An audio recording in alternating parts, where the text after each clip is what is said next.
Malam ini adalah penanda awal di bulan istimewa di antara sekian bulan yang kita lalui dalam setahun, berjumlah 12 bulan. Bulan-bulan yang kita lalui itu ada beberapa yang menarik, yang diistimewakan langsung oleh Allah dalam Al-Quran, dan dirinci keistimewaannya dalam hadis-hadis Nabi SAW. Dan diantara keistimewaan itu ada tujuan-tujuan, ada keutamaan-keutamaan, ada bimbingan-bimbingan yang kalau kita ikuti, pertama akan merubah keadaan hidup kita menjadi lebih baik. Jadi kalau kita ikuti keutamaannya, itu sudah pasti akan merubah diri kita menjadi lebih baik. Dan ini adalah inti tujuan Islam dihadirkan, membuat kehidupan manusia lebih baik, lebih dekat dengan Allah Subhanahu wa ta'ala. Karena itulah di era Nabi sallallahu alaihi wasallam, masyarakat jahiliyah yang tidak baik, bukan kurang baik, tapi tidak baik. Karena ada jahlun, ada jahil, ada jahiliyah. Jahlun itu sudah nggak baik. Jahilun orangnya. Kalau digabungkan orang dengan sikapnya, sifatnya menjadi jahiliyah.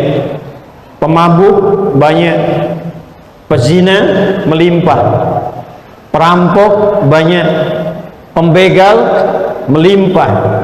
Semua jenis keburukan hampir komplit pada masa itu. Datang risalah Islam, dibimbing lewat Al-Quran, diajarkan langsung oleh Nabi Sallallahu Alaihi Wasallam bagaimana mempraktekkan isi Al-Quran dalam kehidupan. 12 bulan dalam setahun, dilatih di setiap waktu istimewa. Lalu latihan itu mampu merubah masyarakatnya dari jahiliyah menjadi masyarakat yang berkepribadian terbaik di masanya, dan diabadikan di Quran dengan turunnya surah ketiga Ali Imran di ayat yang ke-110. Allah berfirman, A'udzubillahi minasyaitonir rajim, Bismillahirrahmanirrahim, kuntum khaira ummatin ukhrijat linnas. Kalian adalah umat terbaik di antara sekian manusia yang pernah hidup dan beraktivitas di bumi. Di antara sekian manusia yang pernah hidup dan beraktivitas di bumi, kalian adalah umat terbaik. Padahal dasarnya umat terburuk, umat jahiliyah. Tapi dengan mengikuti tuntunan Al-Quran, mengikuti bimbingan Rasulullah, merubah keadaan itu menjadi umat terbaik yang pernah beraktivitas di bumi. Dan kurikulum dari Nabi itu diwariskan kemudian pada generasi setelahnya sampai dengan ke kita. Quran yang diajarkan kepada umat Rasulullah di awal masa bernama sahabat itu Quran yang sama yang sekarang kita baca, Quran yang sama yang sekarang kita pelajari. Hadis-hadis yang disampaikan Rasulullah SAW adalah hadis-hadis yang sama kita temukan dalam kitab-kitab ulama yang dibukukan dan bisa kita akses sampai dengan sekarang. Jadi kalau orang dulu pernah menjadi baik, dan bukan hanya baik, tapi ketika masyarakatnya baik, kotanya ikut maju.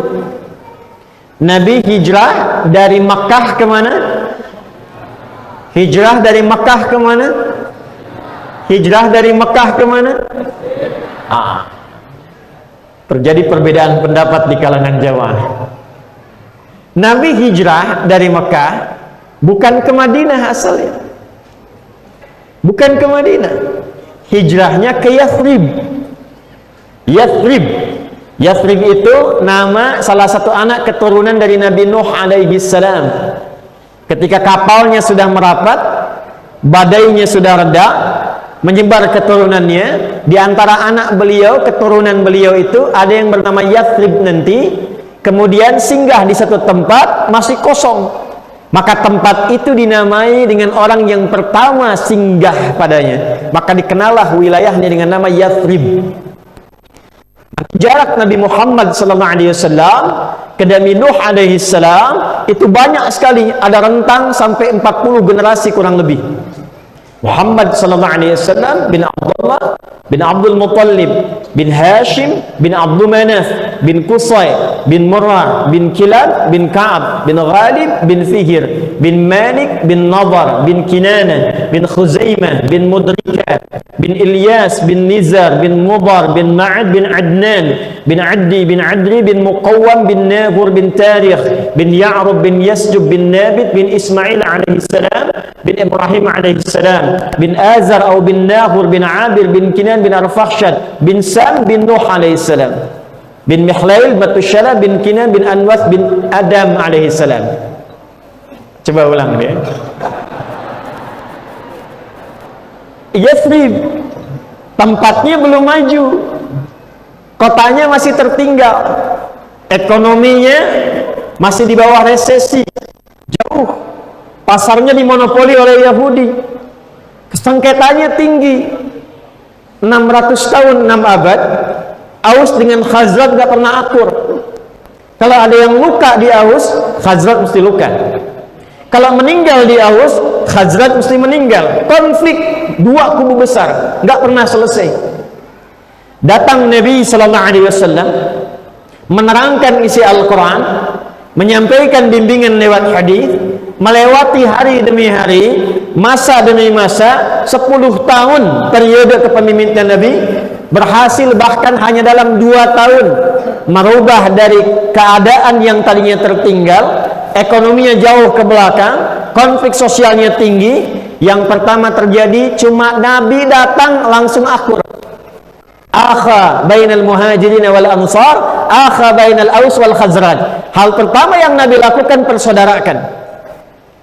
Jadi Pak Wawali bisa melihat nih, ya, kalau kotanya ingin maju, berkah, ekonominya berputar tinggi, pengetahuannya tinggi, yang pertama dilakukan, persatukan warganya, satukan, kompakkan, sinergikan. Setelah itu bangun pusat kontrol, supaya warga datang, kalau ingin mengadu tahu tempatnya, kalau ingin cerita tahu tempatnya, kalau punya keluh kesah tahu tempatnya, kalau ingin memohon kepada Rabbnya tahu tempatnya.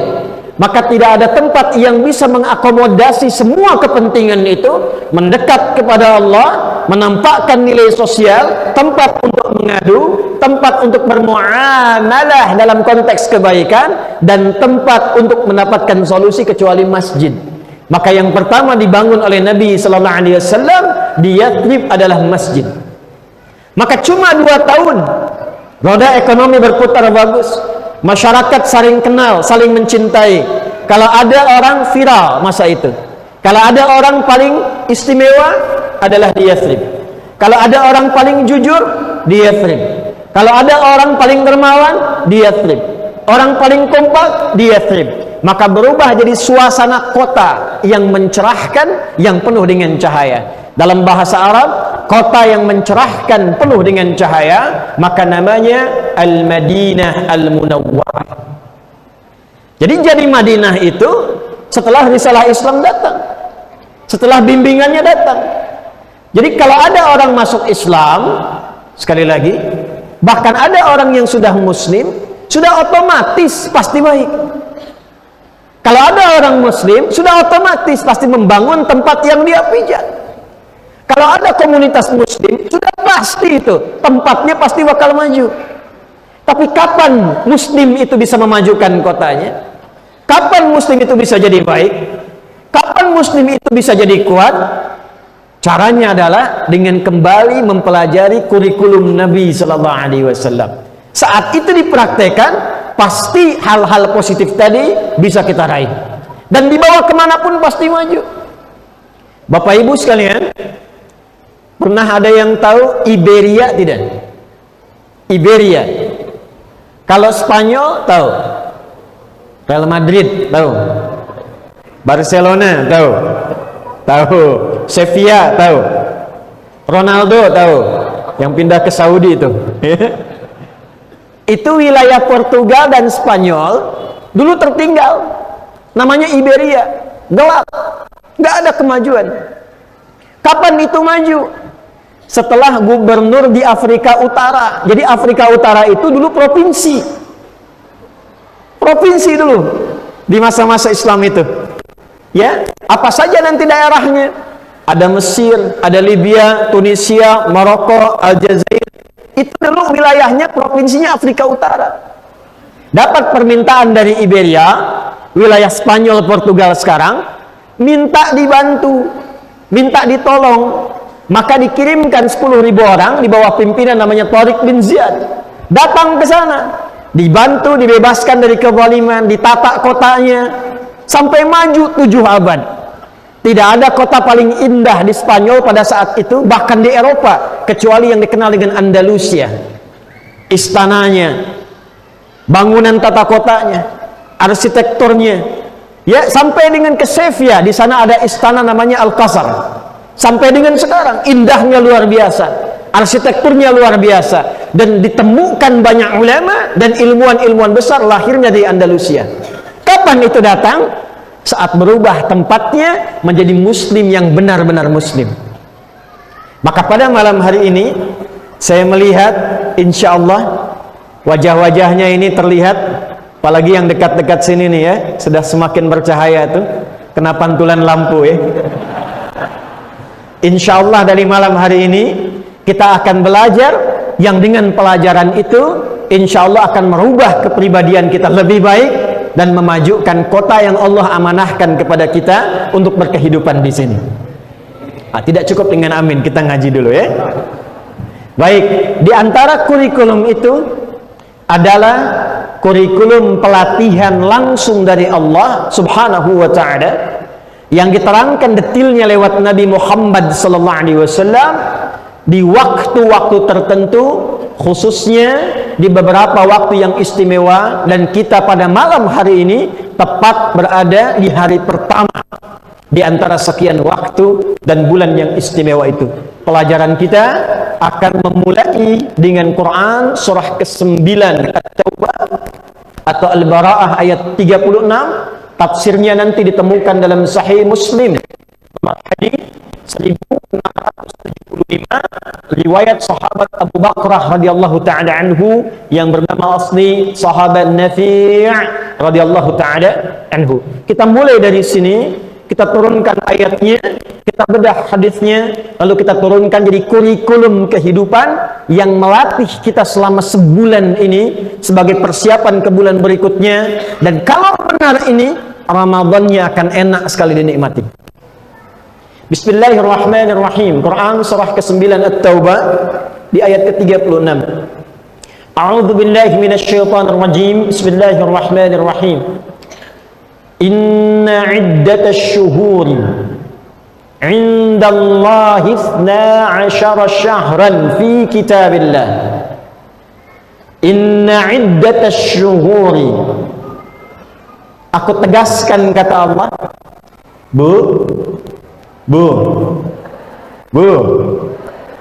kalau baca Quran kemudian dibuka dengan kata inna, ini menunjukkan informasinya sangat penting. Apa ya?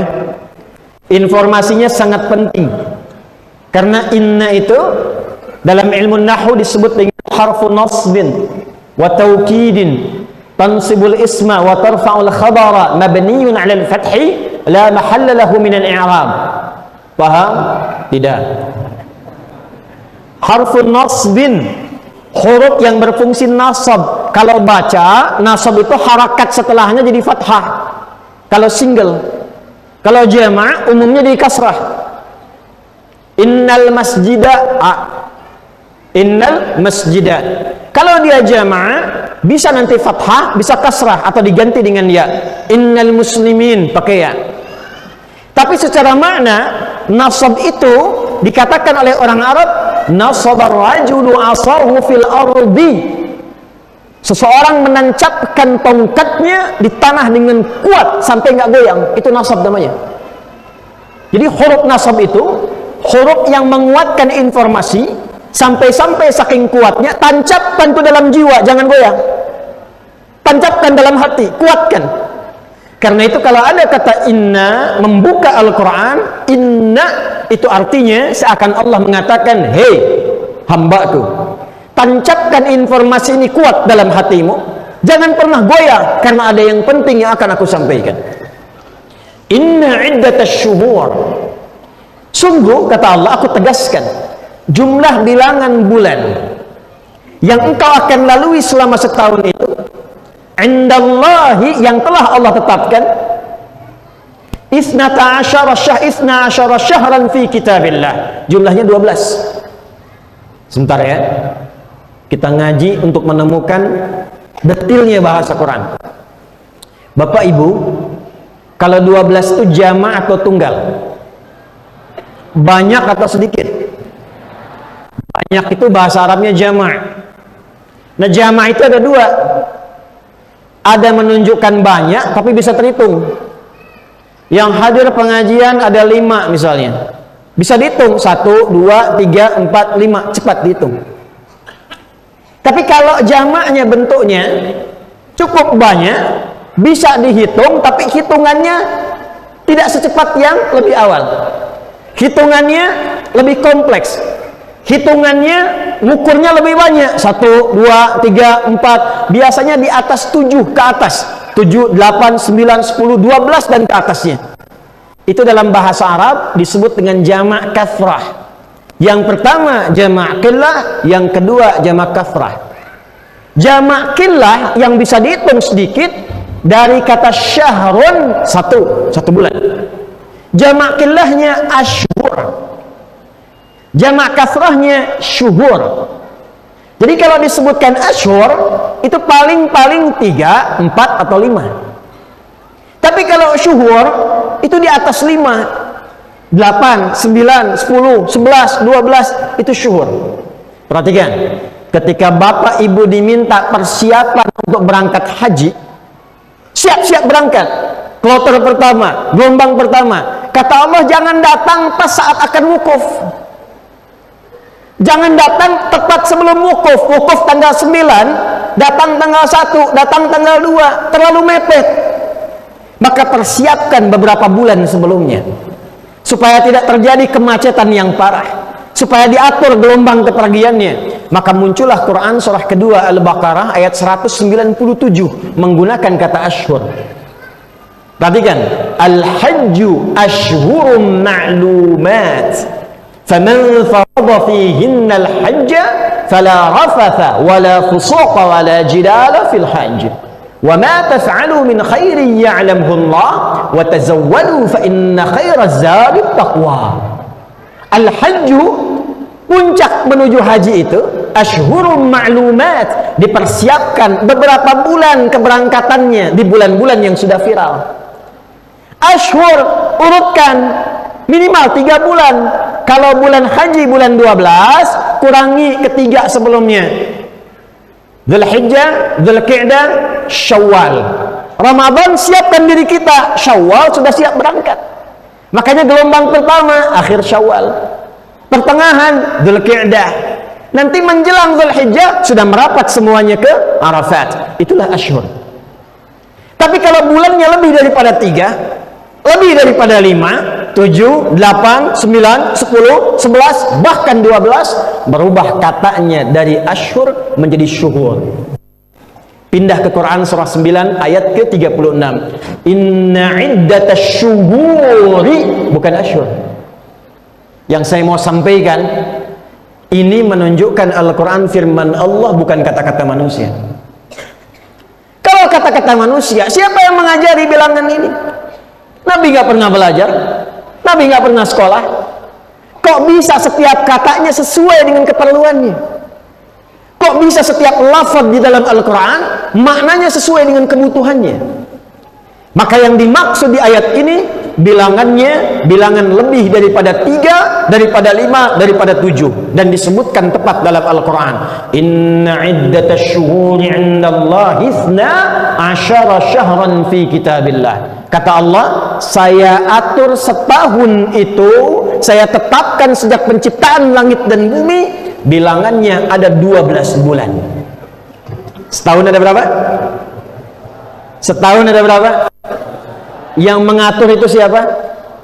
Yang menetapkan itu siapa?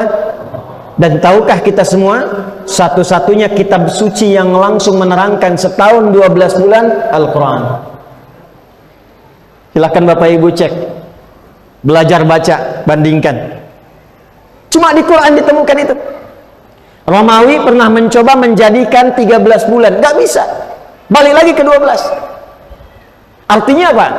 Sebelum menjelaskan fungsi bulannya, Allah sudah mengenalkan kepada kita, hei, engkau yang beraktivitas 12 bulan dalam setahun, aku yang bikin waktunya, aku yang menata harinya, aku yang menata alamnya, aku yang menata ketentuannya. Seakan-akan Allah ingin mengatakan, kalau engkau ikuti aturanku, ini yang dilakukan di bulan ini yang dikerjakan di bulan ini yang kamu harus lakukan di waktu ini ketentuannya, ini kondisinya, baca ini, lakukan ini. Maka ujungnya apa? Aku berikan keberkahan, kenyamanan, kesuksesan, dan kebahagiaan dalam setiap aktivitasmu. Itu maksudnya. Nah sekarang kita bertanya, ya Allah, bagaimana menjalani 12 bulan itu? Seperti apa detailnya dari bangun tidur sampai tidur lagi? Maka turunlah keterangan ayat selanjutnya. Teruskan ayatnya. Inna iddatasy syuhuri 'indallahi 12 syahran fi kitabillah yauma khalaqas samawati wal arda. Perhatikan, minha arba'atun hurum. Dari 12 ini aku terangkan dulu, ada 4 bulan yang istimewa. Ada berapa, Bu? Berapa, Pak? Perhatikan ya. Nanti ketika disebutkan waktunya, Allah merinci dengan keistimewaannya. Nabi mendetilkan kepada kita. Yang 4 bulan ini istimewanya oleh Allah disebut dengan kata hurum. Apa namanya? Minha arba'atun hurum. Dari 12 ini ada 4 yang aku sebut kata Allah bulan hurum. Hurum itu seakar dengan kata haram, seakar dengan kata hurmah, diserap ke dalam bahasa Indonesia menjadi hormat. Hormat itu dari bahasa Arab, dari bahasa Arab ya, dari kata hormatun. Hukum haram, haram itu dimunculkan dalam syariat, ditetapkan oleh Allah, bukan ingin mempersulit kita, bukan, tapi ingin menjadikan kita lebih terhormat di hadapan Allah, terhormat di kalangan manusia. Makanya muncul hukum disebut dengan haram. Awas jangan salah, haram itu seakar dengan kata hormat, hormat. Jadi munculnya hukum haram bukan ingin mempersulit kita, bukan ingin menghambat kita beraktivitas, bukan, untuk menjaga kita supaya tidak berbuat yang salah, dan dengan kesalahan itu mengurangi kehormatan kita di hadapan Allah, mengurangi kemuliaan kita di hadapan manusia. Contoh, maaf ya Pak ya, Ibu ya, apa hukumnya mencela? Kenapa bengong? Halo? Apa hukumnya mencela? Udah tahu haram, mencela juga kan? Apa hukumnya apa hukumnya ghibah? Saya tidak, Ustadz, tidak seperti ibu itu. Apa hukumnya hoax? Halo? Haram. Nah, kenapa jadi haram? Karena saat seseorang mencela, turun kehormatannya. Kalau nggak percaya silakan Pak Wawal itu, Pak Dedi, bangun celak tuh semua tuh. Ketika mencela, pasti akan balik dicela. Ketika mencela, pasti akan turun kehormatannya. Karena Allah tidak ingin makhluknya, hambanya ini turun kehormatan, maka muncullah hukum haram. Jangan dilakukan, nanti kamu jadi tidak terhormat. Sedangkan aku ciptakan kamu dari ujung kepala sampai ujung kaki itu sudah terhormat. Bapak Ibu sekalian, kita ini makhluk mulia. Mulia dengan firman Allah, ingat itu. Sejak Allah mencipta kita, melekat kemuliaan pada diri kita. Tadi dibacakan surat At-Tin, surah 95 oleh imam kita. Itu diawali dengan sumpah risalah Nabi terbesar, Nabi Isa alaihi salam, wat-tini waz-zaitun. Nabi Musa alaihi salam, wa turi sinin. Nabi Muhammad sallallahu alaihi wasallam, wa baladil. Untuk apa 3 sumpah itu? Untuk menunjukkan kemuliaan bentuk tubuh kita saat dicipta. Laqad khalaqnal insana fi setelah tercipta diberikan potensi sifat mulianya. Pindah ke Quran surah 17 Al-Isra ayat ke-70. Walaqad Adam wa hamalnahum fil barri wal bahr. Sungguh aku ciptakan semua anak cucu Adam dengan bawaan yang mulia, ujung kepala sampai ujung kaki. Fisiknya paling bagus, makanya disebut bashar. 35 kali disebutkan dalam Al-Quran. Itu pertama diciptakan disebut bashar. Wa idh qala rabbuka lil malaikati inni khaliqum bashara. Quran surah 15 ayat 28. Bashar itu tampilan yang indah, halus, bagus. Nggak percaya? Di Bengkulu ada kebun binatang, Pak. Ada. Coba main ke kebun binatang, Bapak Ibu cocokkan kira-kira sama badak kulitnya halus mana? Kita. Sama harimau ganteng mana, Pak? Kita. Sama kuda kira-kira cakep mana? Kita. Ibu kalau lihat monyet kira-kira nih, cakep mana?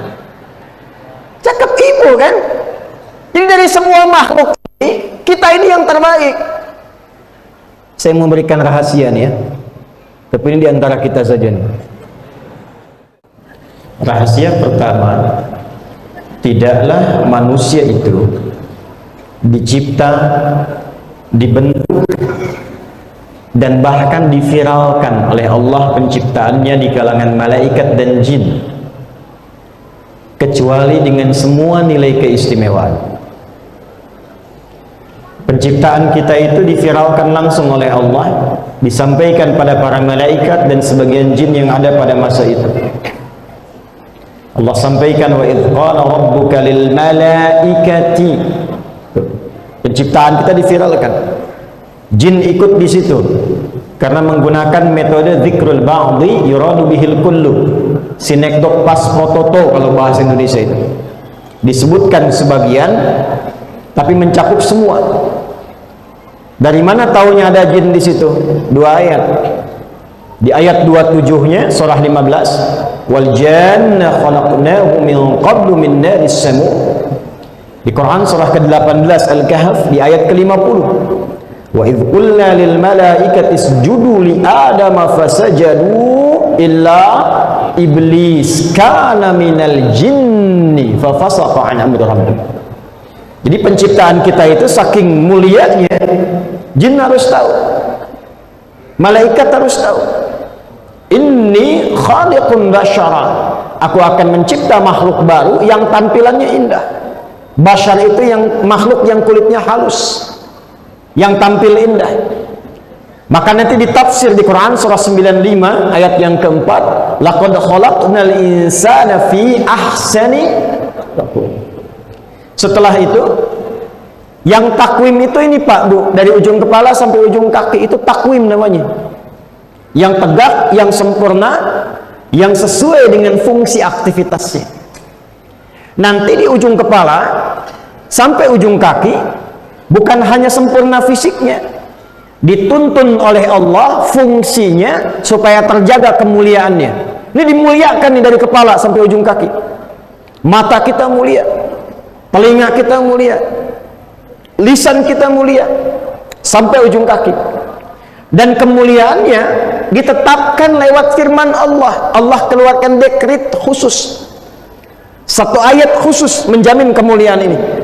Di Quran surah ke-17 di ayat ke-70, walaqad karramna bani adam wa hamalnahum fil barri wal bahri wa razaqnahum minat thayyibati wa faddalnahum ala katsirin mimman khalaqna tafdila. Lam dengan qad ketemu, lam saja sudah taukid, qadnya sudah tahqiq. Lamnya menguatkan, qadnya menjamin. Kata Allah, aku tegaskan ya, aku jamin dari semua penciptaanku itu, aku ingin tegaskan, karamna bani Adam, dengan keagunganku aku ciptakan anak cucu Adam ini semua keturunannya dengan sifat-sifat yang mulia. Makanya ujung kepala sampai ujung kaki ini Pak mulia, mulia. Saking mulianya, nah ini dia, Allah turunkan hukum haram untuk mencegah ujung kepala sampai ujung kaki berbuat yang tidak mulia sehingga merendahkan kehormatannya di hadapan Allah. Kenapa mata dilarang melihat maksiat? Karena mata ini mulia. Allah ingin menjaga kehormatan mata, dijaga supaya nggak salah lihat, supaya matanya bercahaya melihat yang baik-baik. Maka turunlah surat cahaya, surah ke-24 ayat 30 untuk laki-laki, 31 untuk perempuan. Qul lil mu'minina yaghuddu min absarihim. Katakan pada pria-pria yang masih merasa punya iman, coba pandang yang baik-baik saja. Palingkan dari pandangan yang tidak baik. Palingkan dari yang tidak mulia. Ketika seseorang mulai menatap yang tidak mulia, merendahkan kehormatannya di hadapan Allah, meruntuhkan kemuliaan penciptaannya. Karena itu orang yang suka lihat gambar-gambar yang tidak bagus, gambar-gambar yang kotor, yang jorok, video-video yang tidak layak untuk dilihat, itu pasti sedang merendahkan dirinya di hadapan Allah. Makanya dia takut ketahuan, yang kalau kelihatan pasti terhina, rendah kemuliaannya. Demikian perempuan, wa kullil mu'minati yaghuddna min absarihinna. Perempuan pun jaga pandangan karena matamu aku ciptakan dengan mulia. Insyaallah. Dari mata turun ke lisan dulu, langsung ke hati aja. Ke lisan dulu. Mata turun ke lisan. Turun ayat lisan. Quran surah 49 ayat 11 sampai 12 dulu contoh. Ya ayyuhalladzina amanu, hai semua orang yang sudah merasa punya iman, la yaskhar qaumin qaum, jangan saling mencela. La yaghtab ba'dukum ba'dha, enggak boleh bikin hoax, enggak boleh nyebar fitnah, tidak boleh berdusta. Wailul lil mukadzibin, celaka kalau dusta. Kenapa dijaga lisan ini? Kenapa haram mencela? Kenapa haram memfitnah? Haram berdusta? Untuk menjaga kemuliaan lisan. Sebab kalau lisan bertutur yang tidak baik, kemuliaannya berkurang. Allah sayang, jangan sampai ada hambaku terhina, jangan sampai ada hambaku hidupnya tidak mulia. Jaga lisan. Maka muncullah ajaran kalimat thayyibah, dilatih setiap ba'da salat. Kata Ibnu Abbas radhiyallahu taala anhuma dalam salah satu hadis yang sangat viral, kunna fi ahdi Nabi sallallahu alaihi wasallam la na'rifu in qada'a as-shalah illa bi sawti takbir. Kami di era Nabi enggak tahu selesai salat itu sudah selesai kecuali beberapa tempat kedengaran subhanallah, subhanallah, alhamdulillah, Allahu akbar. Artinya apa? Di awal-awal masa yang belum paham dibimbing oleh Nabi, dijaharkan, dibimbing supaya tahu. Kalau sudah paham makin sir, sudah mengerti masing-masing. Jadi untuk menjaga lisan supaya baik ada urutannya. Itu ada urutan, kapan jahar, kapan tengah-tengah, kapan sir. Bismillah juga begitu, 70 hadis. Ada yang jahar, Bismillahirrahmanirrahim. Ada yang sir, Bismillahirrahmanirrahim. Ada yang tidak dibaca sama sekali, Alhamdulillahirabbil alamin.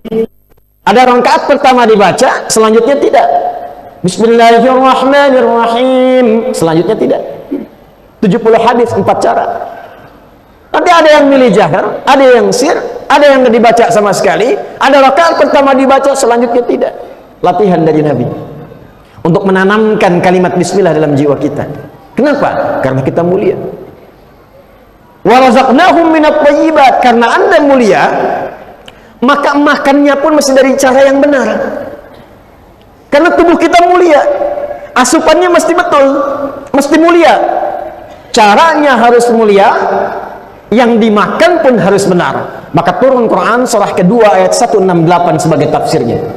Ya ayyuhan nasu kulu mimma fil ardi halalan thayyiban. Ya disebutkan 361 kali dalam Al-Quran untuk manggil yang dekat, menengah dan jauh. Ayyuha disebutkan 150 kali dalam Al-Quran. Ayyunya munada untuk menegaskan, haknya tanbih untuk mengingatkan. Kata Allah, hei semua manusia dimanapun yang merasa dekat, menengah atau jauh dariku, aku tegaskan, aku ingatkan, kalau cari makan silahkan menyebar. Tidak semua yang di Bengkulu asli Bengkulu. Tadi saya makan salah satu restoran, ternyata dari Bandung. Dapat jodoh di Bengkulu, alhamdulillah. Buka restoran, berkembang. Saya tanya sudah berapa lama di Bengkulu? Alhamdulillah Ustaz, baru 15 tahun. Rizkinya ada di Bandung, dapatnya di Bengkulu. Dia merantau, dapat. Tapi kata Allah apa yang disampaikan? Kulu mimma fil ardi halalan thayyib. Carinya dengan cari yang halal. Kenapa? Karena Anda mulia. Jangan cari dengan yang haram, nanti kemuliaannya runtuh. Makanya di Islam dilarang mencuri, dilarang korupsi. Pak Wali ya, jangan korupsi Pak. Kita ingatkan mumpung ada di sini kan ya. Iya. Pak Gubernur kita ingatkan jangan korupsi. Kenapa? Karena mulia. Sebab kalau itu dilakukan pasti merendahkan kemuliaan. Bahkan kalau ngaji Qur'annya lebih dalam lagi, setiap jabatan dilekatkan, keluarga terbawa. Jadi kadang-kadang psikologi Quran bilang begini, hati-hati kalau berbuat salah. Kamu yang salah, anakmu bisa kena. Bapaknya yang korupsi, anaknya yang dibully. Tetangganya main lato-lato. Hati-hati. Makanya pikir-pikir dulu. Ibu juga begitu, karena di Quran psikologinya gitu Bu. Kalau suami yang punya jabatan, istrinya juga melekat. Coba, bapaknya yang RT, ibunya ibu, padahal namanya Yeti itu. Jadi ibu RT coba, padahal yang RT bapaknya. Yang wali kota bapaknya, ibunya ibu wali itu. Jadi ketika ibu tidak bisa mengontrol perbuatan, suami kena. Dan problemnya di Quran, wanita diberikan dua nama. Kalau sendirian disebut mar'ah, kalau banyakan disebut nisa. Kalau sendirian disebut apa? Mar'ah, dari kata muru'ah, yang senang tampil indah dan terhormat. Seakar hurufnya dengan mir'ah, cermin. Mir'ah cermin, mar'ah perempuan. Makanya perempuan dekat dengan cermin. Itu normal. Mau kesini ngaca dulu, di jalan lihat spion mobil ngaca lagi, mau masuk lihat handphone ngaca lagi, tidak apa-apa, itu mar'ah. Tapi kalau banyakan jadi nisa. Nisa itu seakar dengan nasa, sifat gemar cerita, mencurahkan apa yang dirasakan. Turun Quran surah 4 ayat 34. Fassalihatu qanitatun hafizatun lil ghaibi bima hafizallah. Kadang-kadang lupa yang dicurhatin itu hal yang tidak seharusnya dibuka. Judulnya pengajian tuh, ketemu sama temen. Apa kabar Bu? Alhamdulillah baik. Gimana keluarga? Anak-anak sehat? Suami gimana? Itu masalahnya tuh. Mulai itu. Sekarang nggak pengajian bikin status sendiri kan? Itu yang bahaya tuh. Hati-hati. Salah langkah, yang lain kena. Wa razaqnahu minat thayyibat. Wa faddalnahum ala katsirin mimman khalaqnahu tafdila. Dan semua makhluk yang ada itu yang pernah aku cipta, manusia ini makhluk unggul. Yang bibit unggul itu kita, Pak, bukan tumbuhan. Ini bibit unggul ini, makhluk unggul, ujung kepala sampai ujung kaki terhormat. Dan ada ujian. Kalau malaikat terhormat, wajar karena nggak diuji, sifatnya cuma takwa. Jaminannya Quran surah 66 ayat yang ke-6. La ya'sunallaha ma amarahum wa yaf'aluna ma yu'marun. Malaikat tuh nggak kenal salah, kata Allah. Dan tupoksinya pasti benar, nggak akan tertukar. Nih contoh. Pernah dengar malaikat Jibril korupsi ayat? Pernah. Nggak pernah. Pernah dengar malaikat Israel, malaikat maut tertukar mencabut nyawa? Nggak ada. Jibril, saya bosan lihat Firaun, kamu aja yang cabut deh. Nggak ada. Tetap yang nyabut malaikat maut. Quran surah 32 ayat 11. Qul yatawaffakum malakul mautil ladzi wukila bikum. Jadi kalau malaikat itu pintar, malaikat itu soleh, wajar tercipta dengan sifat takwa namanya, soleh terus. Malaikat nggak kenal salah, lawannya setan, setan nggak kenal benar. Makanya malaikat di Quran disebutkan 88 kali, setan disebutkan 88 kali. Setan nggak kenal benar, malaikat nggak kenal salah. Manusia di tengah-tengah punya takwa dorongan malaikat, punya fujur yang diwaswasi setan. Quran surah ke-91 ayat 7 sampai dengan 8. Wa nafsin wa ma sawwaha fa alhamaha fujuraha wa taqwaha. Manusia tengah-tengah. Makanya manusia itu kalau soleh di atas malaikat, karena untuk soleh itu ada ujian. Awal-wali ada proyek nih,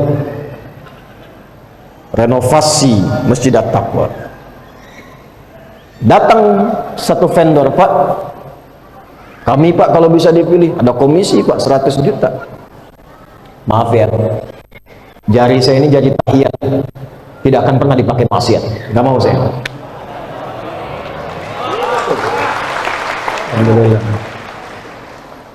Tapi kata bosnya naik 1 miliar Pak. Tunggu sebentar, saya istikharah dulu. Gak boleh ada istikharah Pak dalam maksiat. Jaga. Jadi ada tantangan. Jadi kalau beliau ini mau berbuat baik, belum tentu bisa langsung itu. Ada godaan dulu, ada perasaan dulu, ada hambatan dulu, ada malasnya dulu. Apa Anda kira mau ke sini langsung bisa berangkat? Allah uji lewat hujan gerimis dulu. Berangkat nggak tuh? Aduh, gerimis ya. Jadi datang nggak ustadznya? Ustadz datang, kencengin lagi hujannya. Kalau perlu badain dikit pakai angin. Bertahan nggak? Masih mau ngaji nggak? Jadi kita ini jadi soleh karena ada ujian. Maka wajar ketika Adam alaihissalam dicipta dan soleh, malaikat sujud. Kita ini mulia, dan kita harus menemukan kemuliaan itu. Kita harus menggali kemuliaan itu. Kalau tidak, dikuasai setan nanti. Memang setan nggak kenal benar, taunya salah terus. Tapi ada malaikat yang nggak kenal salah, taunya benar terus. Kita di tengah-tengah. Gali potensi takwanya, redam potensi fujurnya. Kapan itu bisa dilakukan? Seperti apa caranya? Itulah pembahasan inti malam kita dengan turunnya Quran surah 9 ayat 36 itu. Jadi tadi dari awal sampai sekarang baru muqaddimah kita itu. Sekarang baru kita mulai. Maka kembali ke Quran surah 9 ayat 36. Inna iddatasy syuhuri 'inda Allah 12 syahran fi kitabillah yauma khalaqas samawati wal arda minha arba'atun hurum. Kata Allah, aku desain 12 bulan itu kalian beraktivitas, silahkan sampai ketemu ajal. Tapi di antara 12 itu ada bulan latihan. Bulan latihan untuk menjaga kehormatan. Namanya bulan Hurum. Ada 4 bulan. Berapa bulan? 4. Apa saja 4 bulan itu? Lihat tafsirnya dari Nabi. Dan lihat bagaimana Nabi membimbing umatnya dari tafsir itu. Pindah ke Sahih Muslim, karena kalau tafsir pasti di hadis. Sebentar, kita kenali dulu ya. Nama kerennya konfigurasi. Ya, konfigurasi itu bentuk, tata. Seperti apa kitab hadis itu, kayak supaya kenal dan tahu cara berinteraksinya. Jadi ada 4 secara umum kitab hadis itu namanya, secara umum. 1 kitab jami'. Kitab apa? Jadi bukan hanya masjid yang jami'. Kitab hadis ada yang jami'. Contohnya apa? Al-Bukhari, Sahih Muslim, itu kitab jami' namanya. Kitab jami' itu kitab hadis yang menghimpun banyak tema, banyak topik secara umum. Biasanya topik-topik terkait dengan kebiasaan Nabi. Selama 24 jam Nabi kerjakan apa? Dipilih tema-tema sesuai dengan profesi kita. Itu kitab jami' namanya.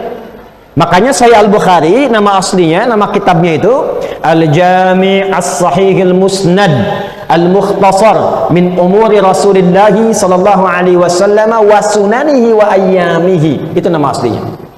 Kita coba ulangi. Al-Jami' As-Sahih Al-Musnad Al-Mukhtasar min umuri Rasulullah sallallahu alaihi wasallam wa sunanihi wa ayyamihi. Kata Imam Al-Bukhari, kitab saya ini isinya banyak topik. Topiknya saya urutkan dulu, infonya tersambung ke Nabi. Saya pastikan sahih. Saya urut-urut dari sipulan sampai ketemu Nabi. Saya terangkan nggak panjang-panjang, singkat padat. Ini ayatnya, ini hadisnya. Di caranya begini beliau itu. Ada 97 topik disusun oleh beliau temanya. Ini yang merasa imannya seringkali turun naik. Kayak lift, naik turun, naik turun, naik turun. Kalau sedang naik, semangat sholat sunnah dikerjakan. Kalau sedang turun, jangankan sunnah, subuh terlambat, fardu kadang-kadang terlambat. Gimana supaya naik gak turun-turun? maka topik kedua namanya kitabul iman, topik menjaga iman. Ada 57 hadis. Dibagi subtopik, subtema. Ini ayatnya, ini hadisnya. Ini ayatnya, ini hadisnya. Cara menjaga iman dengan amalan fisik bagaimana? Cara menjaga iman dengan amalan harta bagaimana? Cara menjaga iman dengan menjaga maksiat supaya tidak terjerumus bagaimana? Kitabul iman. Saya lihat ada adik-adik nih yang belajar di kampus. Gimana supaya belajarnya cepat? Cepat paham, cepat mengerti, cepat ingat, tidak lupa. Cepat mengerti, tak lupa-lupa. Kan ada yang cepat ingat, cepat lupa. Cepat ingat, lambat lupa, ya kan? Lambat ingat, lambat lupa. 4, lambat ingat, cepat lupa. Itu musibah. Seterangkan sudah 2 jam, paham tidak? Begitu mau pulang, ingat, keluar, lupa. Nah, ini ada yang kelima, cepat ingat, gak lupa-lupa. Jadi mau lupa susah, mau lupa susah, bukan mau ingat. Biasanya utang kan begitu Pak ya? Ah, ini ilmu. Gimana caranya? Kitab yang ketiga, Kitabul Ilmi, baca itu. Ada 97 topik dari kebiasaan Nabi, ya, wasunani dan sunnah-sunnahnya dikumpulkan oleh beliau. Sahih Muslim juga begitu. Nah, ini Pak Wali ini sama Pak Wali bisa duduk-duduk sambil i'tikaf ngaji Sahih Muslim Pak. Ngaji Sahih Al-Bukhari, ada Kitabul Imarah namanya, kitab tata kelola pemerintahan. Bagaimana memerintah yang berkeadilan? Bagaimana memanfaatkan potensi masyarakat? Ini Bapak nih kalau lihat berapa potensi zakatnya nih di Bengkulu tuh. Tapi lihat formulasinya, bagaimana menyalurkan zakat dengan benar supaya tertata, supaya bagus. Tukhadhu min aghniyaihim wa turaddu ala fuqaraihim. Ada berapa kecamatan? 9 kecamatan. Lihat potensi zakatnya. Yang di kecamatan A ambil dari yang sudah berhak mengeluarkan di situ, kembalikan ke situ dulu. Jangan ke pusat dulu. Salurkan di situ, lebihnya baru kumpulkan di kota, subsidikan ke bagian wilayah yang lainnya. Bagaimana disampaikannya? Nanti ada babnya lagi. Ini yang untuk support untuk berusaha, ini yang support pendidikan, ini yang support karena tidak ada pekerjaan, ini yang mohon maaf, yang ditinggal suami, ada janda-janda, ada yatimnya, ada formulasinya. Nah, sekarang kadang-kadang baru keluar di store ke pusat. Daerahnya mau butuhkan sesuatu, potensi zakat 1 miliar, setorkan ke pusat. Ada permintaan di sini 500 juta, bikin proposal, keluar 300. Nah, itu yang kita dapatkan tuh ilmunya tuh. Balikkan. Wa razaqnahum minat thayyibat wa faddalnahum 'ala katsirin mimman khalaqna tafdila. Balik. Kembali ke Nabi sallallahu alaihi wasallam, itu kitab pertama Sahih Muslim. Kedua kitab Sunan namanya. Kitab Sunan. Sunan itu kitab hadis yang disusun berdasarkan urutan fikih. Dikala antum mau ngaji bab taharah, cara wudhu yang benar bagaimana? Cara sholat dari awal sampai akhir bagaimana? Di Al-Bukhari itu masih umum. Sahih, iya betul sahih, paling sahih. Tapi babnya belum tentu mencakup semua. Karena urutannya masih umum. Cari kitab Sunan. Sunan Abu Daud, Sunan At-Tirmidzi, Sunan An-Nasai. Ya, kalau Sunan Kalijaga nggak ada di situ ya. Dan Gunung Jati nggak ada, itu yang ngajarkan. Kitab Sunan. Contoh. Antum kalau i'tidal baca apa? I'tidal, barusan tadi baca apa? Sami'allahu liman hamidah, Rabbana walakal hamd. Kemudian mau sujud. Habis i'tidal itu ruku apa tahiyat? Sujud, alamak amat ya. Habis i'tidal sami'allahu liman hamidah, sujud. Ini saya tanya, kalau mau sujud pakai telapak tangan dulu, pakai lutut dulu? Yang telapak tangan angkat tangan coba. Yang lutut, yang semuanya. Nah, itu ditemukannya di mana? Di Al-Bukhari, dicari sampai kiamat kurang 2 hari nggak akan ketemu. Jadi kalau antum mengandalkan Al-Bukhari saja nggak sujud-sujud ntar tuh. Innallaha liman hamidah, innallaha liman hamidah, gimana? Baca di kitab Sunan ketemu tuh. Di mana ditemukannya? Kita bisa temukan di Sunan Abu Daud misalnya. Nomor 838 dari Wa'il bin Hujur radhiyallahu taala anhu, paling kanan sebelah bawah di kitabnya itu. Itu yang pakai lutut. Yang pakai telapak tangan beda 2 nomor, 840 paling kiri atas di Abu Hurairah radhiyallahu taala anhu. Dua-duanya ada. Nah, kalau nggak paham nanti, nggak ngerti ngaji seperti ini, nggak tahu kitabnya, potensinya bisa salah paham. Saya baru pulang dari Libya, nyampe ke Indonesia, ngajar di Bekasi. Suami istri malam-malam gak tegur sapa semalaman gara-gara perkara telapak tangan atau lutut. Suami pulang kantor macet, gak sempat ke masjid, pulang di rumah. Ini nyata kisahnya, kami alami. Ya, tiba-tiba istri lihat, suami turun pakai lutut dulu, istri baru ngaji. Begitu ngelihat, salah. Kalau salah masih mending, bid'ah itu yang agak repot tuh. Tidak apa-apa, karena kan belum tahu. Kalau belum tahu jangan dicela. Tidak boleh mencela. Saya tidak mengajar Anda untuk saling mencela, saling berbagi. Kalau sudah tahu pilihan, tidak perlu saling memaksa. Kalau yang kurang tepat, kita luruskan dengan cara yang baik. Jelas ya? Fadzakir innama anta dzakir lasta alaihim bimu. Kamu tidak ditugaskan untuk menguasai orang, untuk mengingatkan saja. Maka apa yang terjadi? Nah, ini salahnya. Istri tanpa muqaddimah. Begitu salam, assalamualaikum warahmatullah, assalamualaikum warahmatullah, langsung maju tanpa muqaddimah. Papa salah. Sedangkan suami apa, Bu? Di rumah tangga itu tugasnya bagian apa? Pemimpin. Pemimpin cirinya apa? Nah, ciri pertama pemimpin itu tidak mau dipimpin. Hanya menerima masukan, jarang menerima saran. Ya, itu sifatnya itu. Tapi itu sifat bagus untuk pemimpin. Karena itu diberikan masukan yang positif. Nah, ini cara masuknya salah. Papa sholatnya salah. Suami defense. Kenapa emang mah?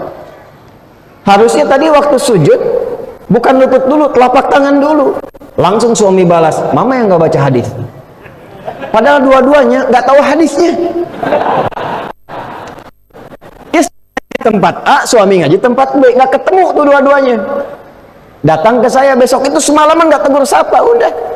Padahal suami baru pulang kerja, udah bini begitu, udah sholat, udah mau bareng-bareng, gak tegur sapa, gak saling tengok. Cuman kata tangan. Tahu, begitu tanya, begitu saya senyum. Saya bilang, Bapak yang pakai lutut di Sunan Abu Daud nomor hadis 838 nih, paling kanan sebelah bawah. Kitabnya begini, dari Wa'il bin Hujr radhiyallahu taala anhu. Ibu yang pakai telapak tangan dari sahabat Abu Hurairah nomor hadis 840. Nih ke atasnya cuma beda 2 nomor. Oh, gitu ya Pak Ustaz. Senyum pulang. Cuma beda 2 nomor. Wa'il masuk Islam dari awal-awal sebelum Abu Hurairah. Nabi masih segar. Ikut perang Badar, ikut perang Uhud, ikut perang Tabuk, segar. Lihat Nabi sholat, sujudnya pakai lutut. Abu Hurairah masuk Islam 3 tahun sebelum Nabi meninggal, tahun 7 Hijrah. Nabi SAW wafat usia kurang lebih 63 tahun. Jadi kalau 3 tahun sebelum meninggal usia berapa? 60 tahun. 60 tahun itu penyakitnya klasik, pasti lutut. Makanya banyak riwayat Nabi sholat kadang pakai tongkat, kadang nyandar ke tiang, lututnya mulai bermasalah. Makanya saat turun pakai telapak tangan. Tapi 2 hadis ini ingin menunjukkan bahwa problemnya bukan tua atau muda. Jadi jangan disimpulkan kalau ada anak muda dia sujud pakai telapak tangan, Anda lihat tua nih. Gitu. Tentu salah. Ya, kaidahnya al-ibratu bi'umumil lafzi la bi khususis sababi. Lihat lafadznya. Maksudnya apa? Untuk memudahkan. Kalau Anda mau pakai lutut, boleh. Lutut bermasalah pakai telapak tangan. Sebab kalau nggak dijelaskan susah. Lengan bermasalah telapak tangan pakai lutut. Jadi yang pakai lutut benar, yang pakai telapak tangan benar. Yang salah yang pakai kepala duluan itu yang bid'ah. Nah, itu kitab sunan namanya. Nah, ini Anda kalau mau belajar sirah, cari hadis. Ini saya mau ingin anak saya seperti Ibnu Abbas radhiyallahu taala anhuma, meriwayatkan 2000 hadis. Saya pedagang nggak sempat banyak lihat ta'lim, nggak sempat banyak ngaji, tapi anak saya harus dapat. Mana Ibnu Abbas itu hadisnya radhiyallahu taala anhuma. Saya pengen seperti Sayyidah Aisyah, kata ibu, yang rajin, bisa ngajar ke depan. Berapa banyak hadis diriwayatkan? Maka cari kitab namanya Musnad. Namanya apa? Musnad. Contohnya Musnad Imam Ahmad bin Hanbal, muridnya Imam Syafi'i. Nanti kalau kita mau nyari hadis, wah ini kata hadis, kata Pak Ustaz, di mana ada hadisnya? Innamal a'malu binniyat. Mau dicari, cari kitab Mu'jam namanya. Ada 4. Nah, sekarang ini ayatnya Quran surah 9 ayat 36, hadisnya kita lacak di hadis Muslim. Nomor hadis 1675. Kalau mungkin nanti ada beda, misalnya cetakan karena Anda mukhtasar misalnya, nah maka cari rawinya namanya Abu Bakrah radhiyallahu taala anhu. Nama aslinya Nafi' radhiyallahu taala anhu. Langsung saya bacakan cepat ya. Maaf sebelumnya saya tanya dulu, kita sampai jam berapa ini? Ya, ada apa-apa. Yang penting Anda nyaman ya, insyaallah. Silahkan Anda sampai subuh, saya jam 9 pulang. Malam ini khusus kita informasi, besok kita tanya jawab. Besok ada materi. Besok tanya jawab. Ya, saya tanya Anda jawab ya. Besok di Masjid Taqwa juga gitu ya. Cuma beda tempat tapi kita diskusi. Besok libur ya? Insyaallah ya. Baik. Lanjut dulu. Qala haddatsana qala Rasulullah sallallahu alaihi wasallam. Langsung ke Nabi sallallahu alaihi wasallam. Perhatikan. Inna zamana qad istadara ka hayati. Perhatikan baik-baik. Waktu itu akan terus berputar seperti asalnya. Yauma khalaqas samawati wal ardh. Ketentuannya telah ditetapkan sejak pencipta. Jadi Pak Ibu, kita itu akan menjalani waktu setiap hari begitu aja. Sekarang malam nih Bu, Pak, besok ketemu malam lagi. Waktunya netral. Yang merubah keadaan itu aktivitas kita. Jadi besok tuh sama aja. Sekarang 8.42 malam PM, besok ketemu waktu begini juga, pas di waktu yang sama. Terus tuh pindah menit, pindah detik. Waktu nggak berubah, begitu aja, berputar aja. Yang merubah keadaan tuh kita. Saya waktu kesini, waktu Tanwir Muhammadiyah kan belum ada ini nih. Sekarang ada ini. Besok-besok mungkin akan lebih bagus lagi kanan kirinya. Nggak cukup dengan amin, kan Bapak nanti yang wujudkan. Insya Allah. Ya, besok mungkin ada payung di luar, gitu kan? Insya Allah yang kalau ada kajian Jumat berkah ada sarapannya, ya. Amin. Insya Allah. Tapi saya sudah dengar programnya, Masya Allah luar biasa, Pak. Nanti kita sinergi itu ya. Nanti di akhir aja saya sampaikan. Balik lagi. Nah, jadi kalau kita nggak manfaatkan waktu dengan baik, rugi. Kalau kita ingin mengisi waktu untuk dimanfaatkan, berubah namanya dari zaman menjadi asrun. Orang Arab mengatakan al-waqtul ladzi yu'asiruna fahuwa asrun.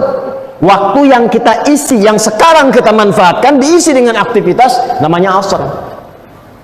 Mau apa nih? Harus punya rencana.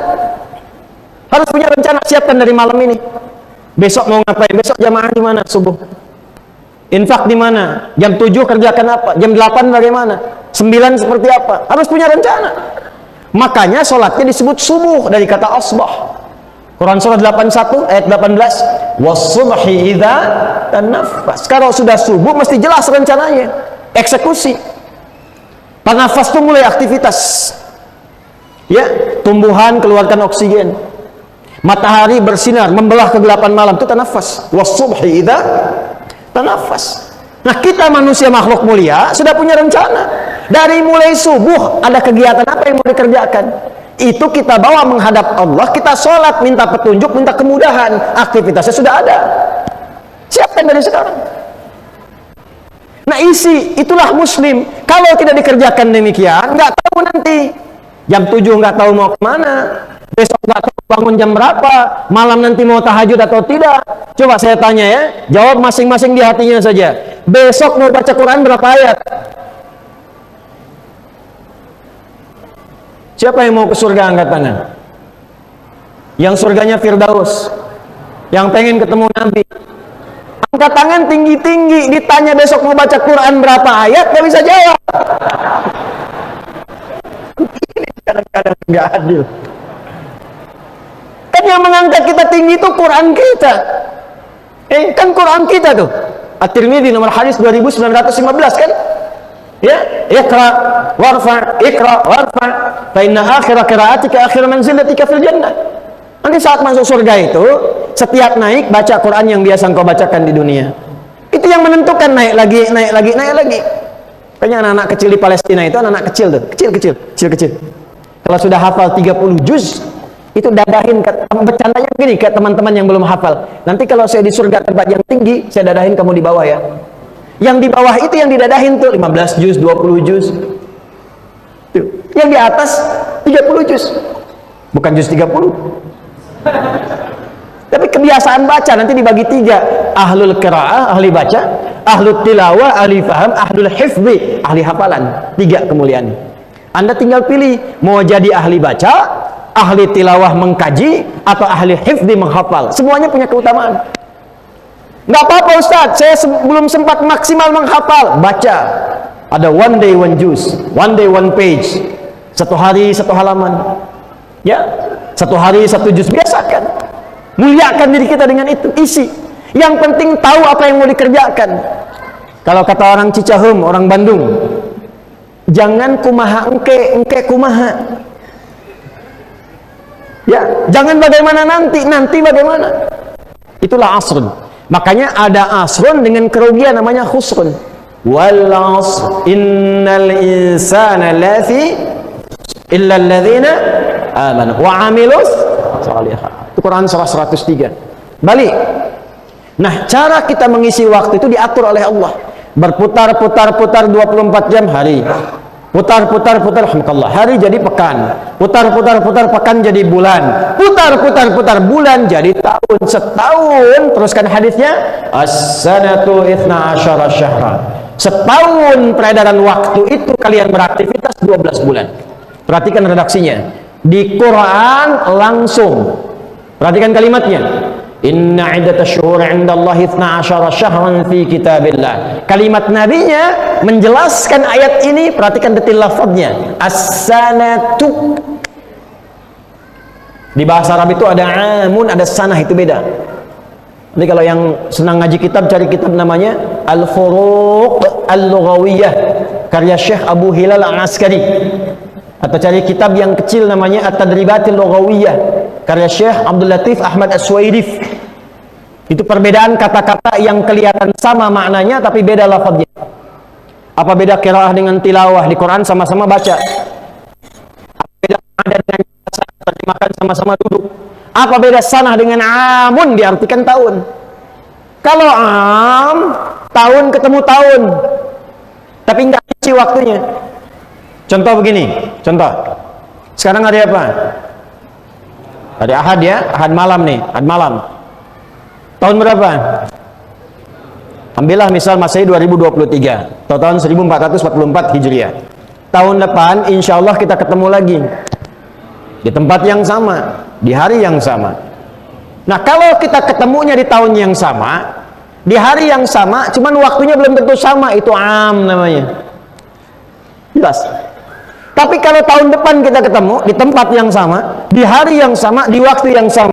Sekarang 24/9, nanti tahun depan pas 24/9 di hari yang sama. Itu sanah namanya. Sanah. Awas. Kalau lalai beraktivitas karena ngantuk atau karena yang lain, itu disebut sinah. Allahu la ilaha illa huwal hayyul la ta'khudhuhu sinatun wala. Allah nggak lalai. Kenapa pakai sinah? Untuk menunjukkan, hei, sepanjang kamu beraktivitas, mau sedetik, semenit, sejam, sehari, sepekan, sebulan, sampai setahun, sampai berputar ketemu lagi, aku tidak akan lalai melindungi dan mengawasi engkau. Itu maksud ayatnya. Makanya ayat itu menjadi ayat perlindungan. Setiap ada sesuatu godaan yang menyulitkan, baca ayat itu. Ya, di setiap tempat. Tadi bangda sholat kita latihan kan, ada dalil itu ayat kursi, ada dalil ya, ada hadisnya. Setiap selesai sholat, mau tidur baca ayat kursi. Ada gangguan pekerjaan pak, dorongan, ngasih proyek yang nggak jelas apa, provokasi nih, pakai ayat kursi. Kalau nggak mempan pakai ayatnya, lempar pakai kursinya sekalian pak. Ya, terus perhatikan, minha arba'atun hurum, cepat. Dari setahun itu kata Nabi, ada 4 yang Allah perintahkan kepadaku untuk menjelaskan kepada kalian wahai umatku. 4 bulan istimewa melatih kehormatan kita. Talatun mutawaliyat, 4 4 itu dari 4 itu 3 berurutan. 3 berurutan.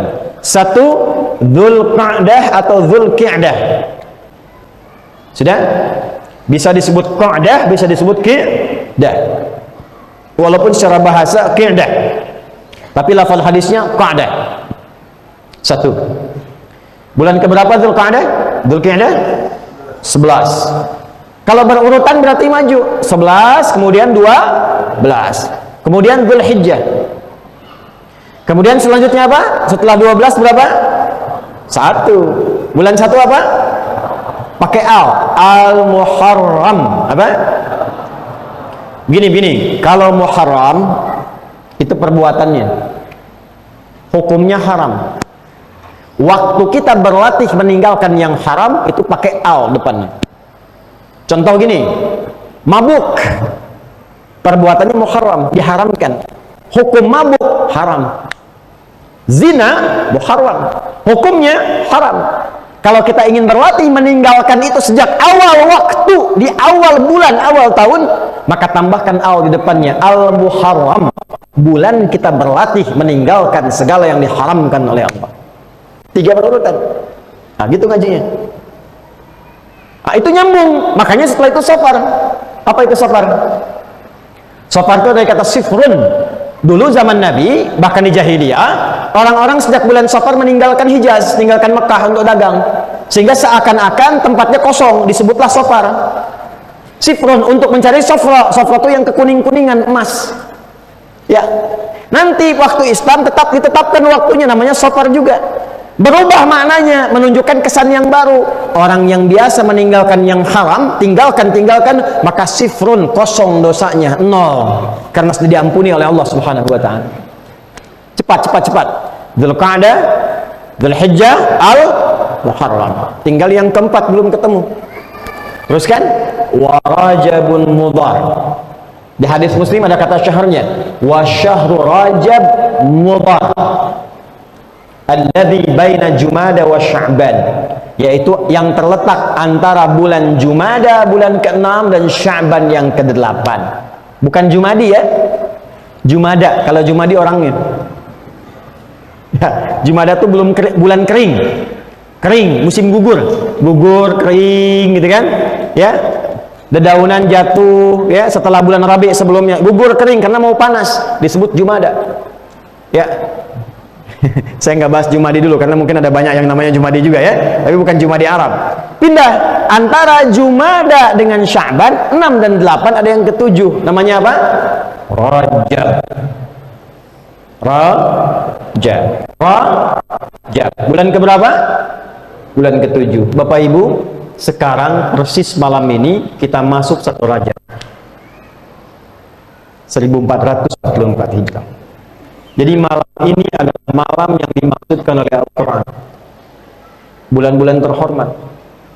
Malam ini adalah malam yang dimaksudkan oleh Nabi SAW dengan tafsir dan penjelasan beliau sebagai waktu yang sangat terhormat, masuk bulan Hurum. Dan saya merasa terhormat, berbahagia karena mengawali taklim di bulan terhormat ini berada di kota Bengkulu ini, di masjid yang kita banggakan saat ini. Tapi kebanggaan itu menjadi tidak bernilai kalau kita tidak mengamalkan petunjuk Quran dan hadis Nabi. Yuk kita kembalikan. Rajab, bulan ke-7, masuk bulan Hurum. Hurum, bulan terhormat yang melatih kita supaya tampil lebih terhormat. Karena itulah selama sebulan ini di bulan Rajab ada latihan yang dipandu langsung oleh Nabi SAW bagaimana melatih diri selama bulan Rajab sehingga kita tampil terhormat setelah itu. Apa diantara latihannya? 1, gak cepat saja, ini kurikulumnya insya Allah langsung kita praktekkan. Bapak Ibu sekalian, ambil ke kata hurumnya dulu. Hurum tadi seakar dengan kata apa? Haram. Dari kata haram muncul kata apa? Hurmah, hormat dalam bahasa kita. Maka para ulama langsung menyimpulkan bulan Rajab masuk bulan Hurum, artinya bulan yang diminta kita untuk tampil terhormat dengan melatih diri menjaga dari segala yang diharamkan oleh Allah. Dari ujung kepala sampai ujung kaki. Tadi yang saya terangkan di awal. Sekarang bulan berlatih, Pak, Bu. Karena itu Ibnu Abbas radhiyallahu taala anhuma, dan kalimatnya ini ingat bukan kalimat biasa. Ibnu Abbas itu gelarnya terjemahan Al-Quran, dan yang mengesahkan itu Nabi. Bahkan didoakan dari sejak kecil. Makanya ibu bapak kalau punya anak kecil-kecil, dekatkan dengan orang soleh. Supaya dapat bagian keberkahan nih. Dekat dengan Nabi nih. Ya, rumahnya itu kalau dari rumah Nabi yang ada bukit tuh ya. Ya, saya turut berdoa mudah-mudahan yang belum berangkat haji umrah bisa disegerakan insyaallah ya. Ya, insyaallah. Nah, dan cukup dengan amin, nabung ya. Nabung, siapkan di sekarang. Jadi nanti kalau keluar dari Zam-Zam, saya ilustrasikan saja. Keluar dari Zam-Zam, belok kanan, lewati satu toilet agak besar, belok ke kanan yang arah bukit yang atasnya ada istana. Ya, lurus ketemu pos warna putih, ada CCTV-nya warna putih juga ngadep ke sebelah sini. Lurus terus sampai ujung mentok. Ujung mentok itu ada kurang lebih 35 kipas angin. Saya udah hitung. Nanti kalau mau hitung lagi silahkan. Kalau jadi 37 berarti nambah 2 tuh ya. Belok kanan, lihat sejauh mata memandang akan kelihatan sekitar 150 meter ada bangunan warna krem seperti ini catnya. Ya, agak sedikit tua dari ini ya, agak sedikit tua. Begini nih catnya. Nah itu rumah Nabi dilahirkan. Nabi lahirnya di situ, persis di bawah satu bukit. Sampingnya tempat ngambil air Zam-Zam yang pakai keran. Ada orang Taif jualan, kalau kecil 5 real, kalau besar 10 real, ngambil pakai keran di situ. Ya, pakai jerigen maksudnya, pakai jerigen. Tadi garis lurus, pintu lurus dari situ akan ketemu turun ke bawah namanya Babus Salam. Ya, nanti ada 2 turun kanan dengan kiri gini, pakai eskalator. Yang tengah-tengah jalan kaki kita, nggak pakai eskalator, turun. Ada naik, ada turun. Begitu masuk ke situ Babus Salam, di situ belok kiri langsung naik ke Sa'i, kalau lurus langsung ke Hajar Aswad. Begitu masuk persis sebelah kirinya itu rumahnya Abbas bin Abdul Muttalib radhiyallahu taala anhu. Paman Nabi beda usia 3 tahun. Punya anak kecil yang paling bungsu namanya Abdullah. Ya, Abdullah anak laki-lakinya Abbas. Anak laki-laki bahasa Arabnya bin, maka dikenal Abdullah bin Abbas. Disingkat Ibnu Abbas. Dari sejak kecil dididik oleh ayahnya, bapaknya pedagang. Enggak setiap waktu bisa ikut ngaji dengan Nabi. Setiap pekan ngaji kalau ada luang. Beliau merasa kalau saya nggak hafal, anak saya mesti hafal. Makanya sejak kecil anaknya disimpan di majlis Nabi. Cinta dengan Nabi, terbiasa mengikuti Nabi. Sampai didoakan oleh Nabi. Allahumma faqihhu fid din wa 'alimhu ta'wil. Ya Allah, kuatkan, ajarkan, pahamkan ia tentang semua urusan agamanya dan berikan ia kemampuan untuk takwil, memahami sesuatu dengan yang paling dalamnya. Jadi beliau dari kecil tuh nggak ada waktunya main lato-lato tuh. Nggak salah, silahkan, tapi hati-hati ya, dan menempat ya. Saya pulang tuh dari Amerika kemarin, begitu saya pulang lihat apa itu? Oh itu namanya lato-lato ini. Saya nanya sama anak saya, gimana kabarnya? Buya nanya, Buya bertanya-tanya katanya, ini apa lagi? Cepat berubah waktu itu ya. Tunggu, yang menarik apa? Nanti ayahnya meninggal, hafal 200 hadis ya. Saat Nabi meninggal bapaknya hafal 200 hadis, anaknya baru usia 13 tahun. Nabi meninggal, Ibnu Abbas usia kurang lebih 13 tahun sudah hafal 2000 hadis. Dan gelarnya terjemahan Al-Quran. Nah, kata Ibnu Abbas, kembali ke latihan Rajab, kata beliau, bulan Rajab itu bulan spesial, melatih diri terhormat meninggalkan yang haram. Kalau ada orang berlatih meninggalkan yang haram di bulan Rajab, di bulan-bulan hurum, pahalanya 2 kali lipat dari bulan biasa. 2 kali lipat. Jangan dikira nahi mungkar tinggalkan aja begitu, tidak. Nahi mungkar itu saat ditinggalkan ada pahalanya. Antum buka YouTube, mau lihat ta'lim, pengajian, muhadarah, ada iklan. Iklannya nggak pantas dilihat karena mungkin salah klik sebelumnya. Karena YouTube kan gimana algoritmanya tuh? Algoritmanya ngikutin apa yang diklik. Kalau salah klik muncul itu. Jangan salahkan channel YouTube kita. Ustaz Adi kok iklannya begitu? Antum ngeklik apa sebelumnya? Muncul iklan yang tidak pantas. Sekarang ingat bulan Rajab, latihan, tinggalkan, palingkan. Lisan beristighfar, wasari'u ila maghfirah. Cepat bergegas istighfar, astagfirullahaladzim. Skip, ganti. Jangan dikira ketika skip ganti selesai dapat pahala 2 kali lipat dari hari biasa. Hari biasa standarnya 10. Pak, teman-teman, antum mengerjakan kebaikan namanya amar ma'ruf, meninggalkan keburukan nahi mungkar, dua-duanya namanya hasanah. Setiap ada perbuatan hasanah dicatat 10 poin. Dalilnya Quran surah ke-6 ayat 160. Man jaa bil hasanati falahu asyru amthal. 10 itu di hadis Muslim begini. Kalau Anda ke masjid nih sekarang, ya contoh ya, ke masjid niatnya mau ibadah, baru nyampe belum ngapa-ngapain, baru nyampe dapat 25. Satu keduanya 500 tahun, dua ketiganya 500 tahun, tiga keempatnya 500 tahun, 500 tahun jaraknya. Jadi kalau antum menghindari maksiat dapat 10 kebaikan, satu keduanya 500 tahun, di hari ini, di bulan ini 2 kali lipat dari hari sebelumnya. 20 kali. Lihat yang tidak baik, keluar dari sini, insya Allah di sini nggak ada baligo yang nggak baik ya, nggak ada gambar-gambar yang nggak bagus ya. Nah, jadi kalau ada gambar yang nggak bagus, Pak Wali diskusi dengan Pak Wali, tertibkan, pahala 2 kali lipat, Pak.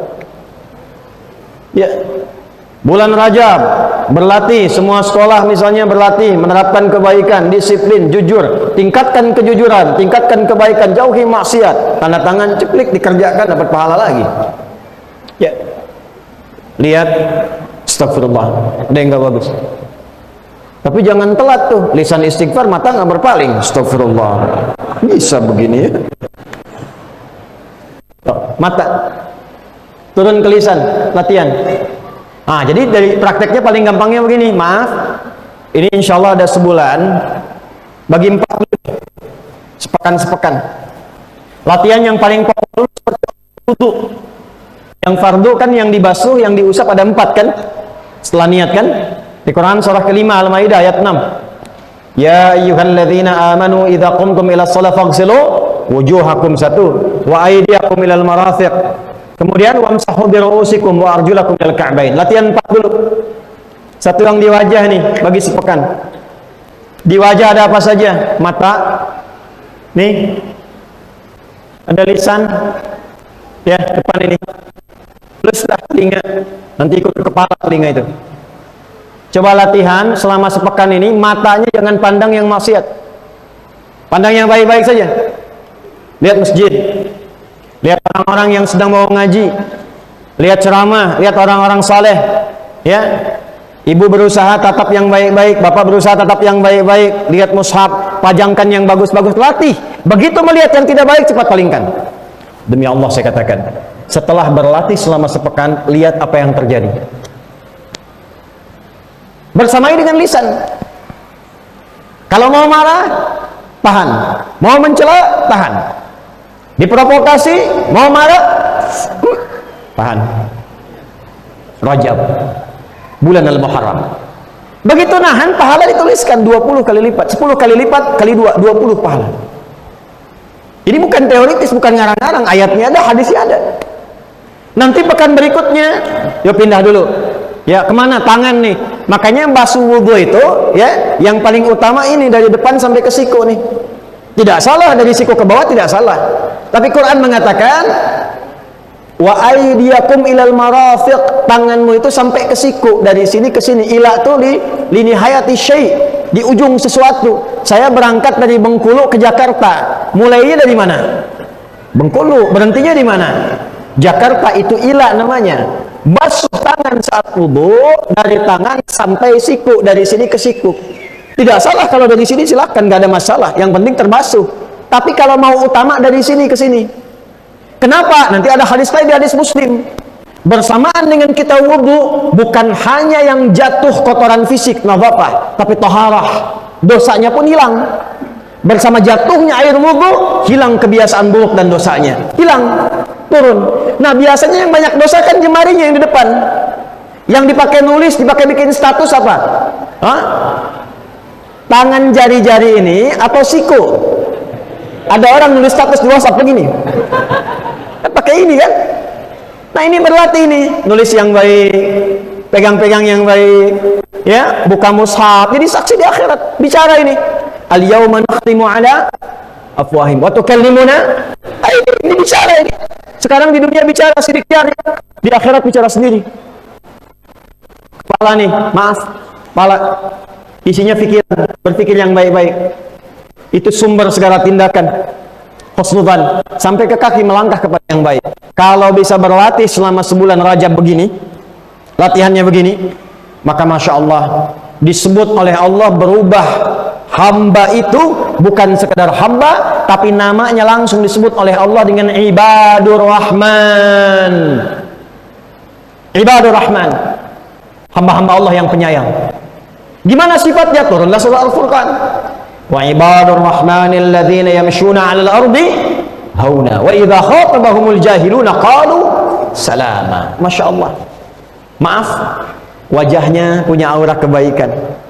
Yang dalam bahasa Nabi begini, khiyaru ibadillahi idza ru'u dzikrallah. Anda kalau ingin lihat hamba-hamba Allah yang saleh, kalau ingin lihat hamba-hamba Allah yang terbaik, kata Nabi, Anda melihat wajahnya saja ingat Allah. Hadis sahih.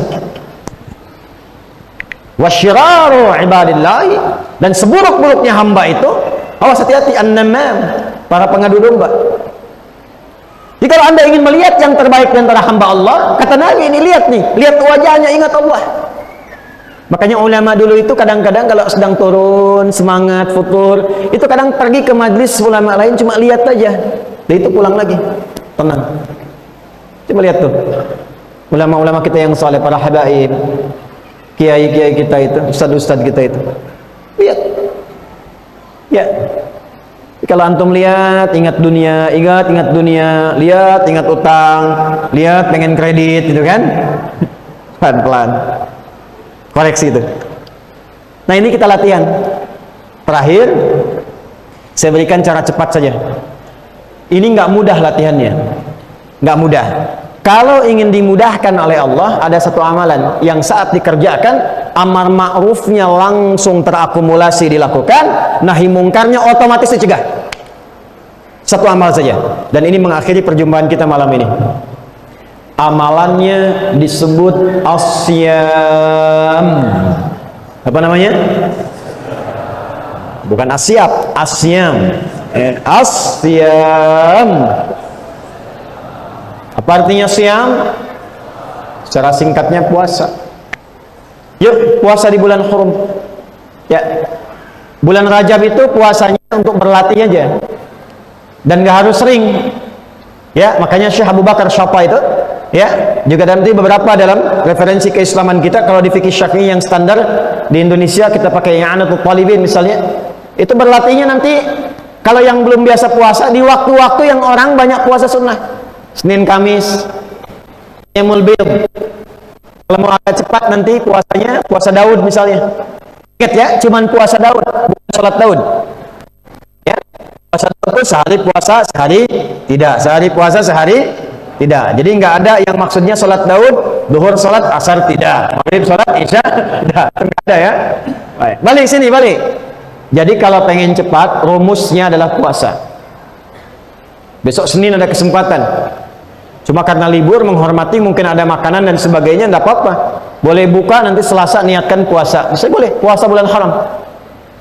Ya, tapi jangan banyak-banyak. Nanti banyaknya di Sya'ban, perbanyak. Lebih banyak lagi Ramadan. Rumusnya begitu hadisnya.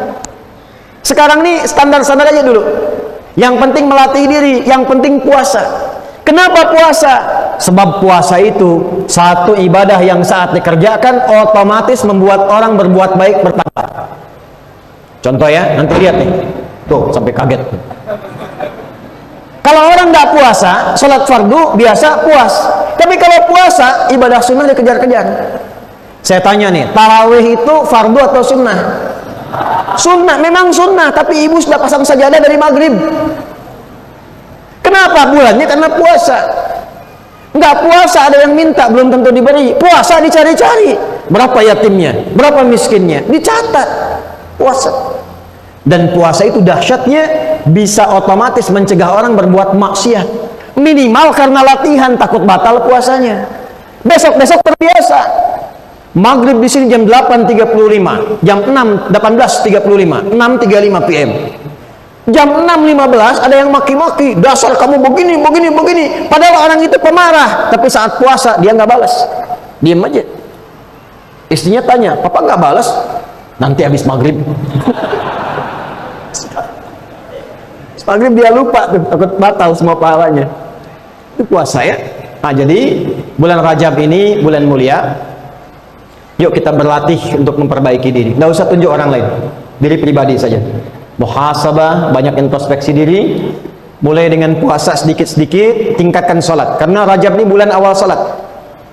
Nanti perintah Isra Mi'raj yang paling juga populer riwayatnya waktunya di bulan Rajab. Salah satu yang paling populer.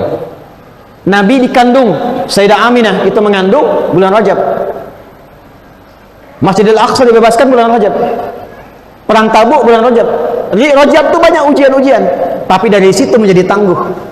Insya Allah lulus bulan Rajab, dimulai dari sini kita tunjukkan kepada dunia. Insya Allah warga di kota Bengkulu, insya Allah semua saleh dan salihat. Ya. Bengkulu bebas maksiat insya Allah. Ya, Bengkulu beramal ma'ruf insya Allah. Karena itu mari kita sama-sama niatkan. Yang penting malam ini kita sadar bahwa sekarang bulan Rajab, sekarang sudah awalnya. Jaga dari maksiat, hati-hati, perbaiki diri, dekatkan diri dengan Allah, mulai pelan-pelan puasa untuk melatih diri, persiapkan untuk kedepannya lagi. Nah, saya minta, karena besok nanti insya Allah kita tanya jawab saja, kita diskusi ya. Saya ada kesempatan sedikit lagi besok saja ba'da subuh, mungkin tak lama, karena saya pun kalau terbang ke Jakarta ya langsung di bandara melepas lagi untuk berangkat ke Malaysia, ke Istanbul, untuk sisa-sisa ke Tripoli. Jadi kami sedang siapkan program beasiswa, insya Allah berangkat 36 orang untuk belajar sampai S3 calon ulama. Nah, saya minta Pak Wali ini sama Pak Wali tolong duduk diskusi. Harus ada dari Bengkulu. Dulu saya terakhir ke sini saya kirim ke Sudan ya, ada 1 orang ya, insya Allah tahun depan selesai itu. Ya, saya harap tahun-tahun depan ada lagi tuh. Ya, yang dikirimkan direkomendasikan, nanti kita seleksi. Saya minta yang ikhwan-ikhwan ya, membaca Quran yang bagus-bagus sampai 30 juz. 30 juz. Nanti kalau sudah bagus bacaan boleh ikut seleksi. Kalau bisa cepat dari bulan ini. Nanti dibuka, insya Allah dibuka di awal bulan depan, Februari akan dibuka untuk pengiriman imam ke luar negeri. Nanti ada yang kita kirim ke Amerika, ke Kanada, ke Jepang, ke Korea. Ya, jangan cuma annyeonghaseyo, jadi imam sana. Ada 60 masjid, 60 musalla. Insyaallah nanti kita ada programnya tuh. Ya, tolong dari sekarang, nanti kalau sudah diterima belajar bahasa Inggris. Kan di Amerika nggak bisa bahasa Indonesia. Ya, nggak bisa bahasa Sunda, nggak bisa bahasa Bengkulu, ya bisanya bahasa Inggris. Ini nyampe sana nanti kursus dulu di sini, kita kursusan gratis semua. Tiket ditanggung, akomodasi ditanggung, imam di sana sampai selesai digaji. Nah, di pulang-pulang insya Allah yang belum nikah bisa nikah. Ya, mudah-mudahan cepat nikah ya, yang belum nikah ya. Ya setidaknya sebelum kiamat kurang 2 hari lah, sudah itu ya. Nah, jadi harus sinergi. Nanti yang lain support, siapa yang pengusaha di sini? Support.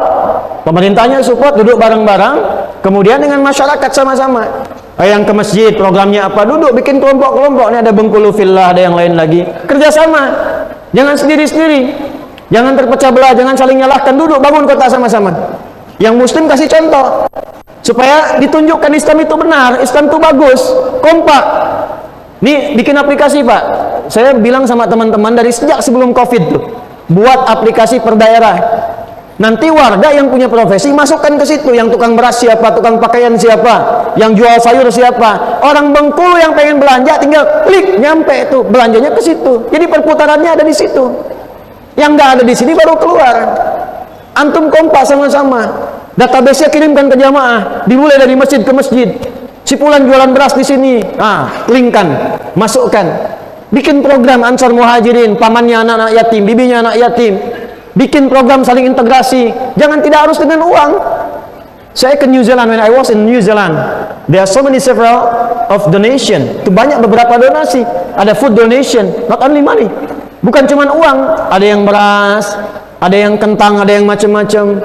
Disilahkan yang punya kebun kentang taruh samping masjid, yang punya beras lebih taruh, nanti didistribusikan. Siapa yang butuh beras, siapa yang butuh kentang. Sekarang masa digital, bikin web Pak. Taruh siapa yang mau jadi orang tua asuhnya si fulan. Si fulan butuh rice cooker, siapa yang mau bantu rice cooker, kirim rice cooker, nggak harus uang. Kalau bisa begitu terasa kenikmatan bermasyarakat itu. Dan lebih terasa lagi berislam yang sesungguhnya. Jadi Islamnya bukan hanya tertulis di Quran dengan yang kita baca. Bukan hanya di hadis yang kita kaji, Islam dipraktekkan dalam kehidupan, baru terasa nikmatnya. Kita butuh praktek keislaman, butuh beramal sesuai Al-Quran dan Sunnah. Itulah Quran dan Sunnah yang seindahnya. Siap ya? InsyaAllah ya. Kita akhiri dengan sama-sama berdoa. Mudah-mudahan doa kita diterima oleh Allah Subhanahu wa taala. Ya, dan pulang cepat-cepat istirahat supaya subuh nanti bisa jamaah lagi. Kalau ada pertanyaan, tuliskan dari sekarang. Besok titipkan ke panitia, simpan di depan, nanti kita baca supaya cepat waktunya. Karena kami cuma jeda sebentar langsung bersiap untuk terbang kembali. Ya. Alhamdulillahi Rabbil Alamin. Nahmaduka ya Allah tamamal hamdi kama 'allamtana an nahmadah wa nashkuruka tamamal syukri kama 'allamtana an nashkuraka antal muqaddim wa antal muakhir biyadikal khair innaka 'ala kulli syai'in qadir. Allahumma salli wa nusallimu 'ala habibikal karim rasulikal mustafa al-amin sayyidina Muhammadin wa 'ala alihi wa sahbihi ajma'in. Rabbana la tada' lana fi maqamina hadha fi kulli maqamin dhanban illa ghafartah. Ya Allah, bila ada pendosa hadir dalam tajlis ta'lim malam hari ini ataupun tersambung dengan kami di saluran kami saat ini, maka mohon jangan biarkan ia berpisah dengan kami sebelum Engkau ampuni seluruh dosa-dosanya. Wala hamman illa farajtah, jika ada di antara kami saat ini yang tengah merasakan kegelisahan, jangan biarkan ia pulang kecuali Engkau telah tenangkan keadaan hatinya. Allahumma wala asiran illa yasartah. Ya Allah, Engkau maha mengetahui bahwa setiap kami boleh jadi sedang mengalami kesulitan. Ada yang sulit di rumah tangganya, pekerjaannya, kehidupan sosialnya. Dengan keikhlasannya untuk belajar malam hari ini, ya Allah, mohon jadikan wasilah untuk menghilangkan segala kesulitannya. Allahumma ya Allah, wala hajatan min hawaijid dunya wal akhirati fiha laka ridhan wa fiha lana salah illa qadaitaha ya arhamar rahimin. Ya Allah, kami mohon jika pun ada hajat yang tersembunyi, yang termohonkan dalam hati yang bening dari setiap hamba-Mu malam hari ini, maka mohon kabulkan selama itu baik untuk dunia dan akhiratnya. Allahumma ya Allah, tubna ilaika fi hadhil lailati taubatan nasuha. Ya Allah, lembutkan hati kami di malam hari ini agar kami mampu bertobat kepadamu dengan taubat nasuha. Tawaffana muslimin waj'al baqiyata hayatina hayatan thayyibah waj'al akhir hayatina husnal khatimah. Ya Allah, malam hari ini kami bermohon, bila pun esok ada sisa kehidupan bagi kami, mohon jadikan bangun kami untuk beraktivitas sebagai hari terbaik di antara sekian hari yang kami telah lalui. Namun bila malam ini menjadi akhir kehidupan kami, maka mohon jadikan malam ini husnul khatimah bagi akhir wafatnya kami. Khafif lisanana lil kula kalimat at-tauhid la ilaha illallah Muhammad Rasulullah. Ya Allah, mohon dalam sakaratul maut kami, ringankan lisan kami untuk berucap la ilaha illallah Muhammad Rasulullah. Wa ajib kalimatana biqaulika ya ayyatuhan nafsul mutmainnah irji'i ila rabbiki radiyatan maradiyah fadkhuli fi ibadi wadkhuli jannati. Dan mohon ya Allah, jawab kalimat kami pada saat itu dengan panggilanmu yang indah, hei jiwa-jiwa yang tenang, cepat pulang kepadaku. Aku rida dengan amalmu, engkau pun akan rida dengan pemberianku. Kau bagian dari hambaku, nikmati surga yang telah aku siapkan untukmu. Allahumma ishtaqna bi Rasulillah sallallahu alaihi wasallam. Ya Allah, kami merindukan perjumpaan dengan Rasulullah sallallahu alaihi wasallam. Warzuqna al-fursata nakuna ma'ahu yaumal qiyamati ya arhamar rahimin. Kami mohon ya Allah, sekalipun di surga yang paling sederhana, surga yang paling biasa, jangan hilangkan kesempatan kami untuk bersua dengan Rasulullah sallallahu alaihi wasallam.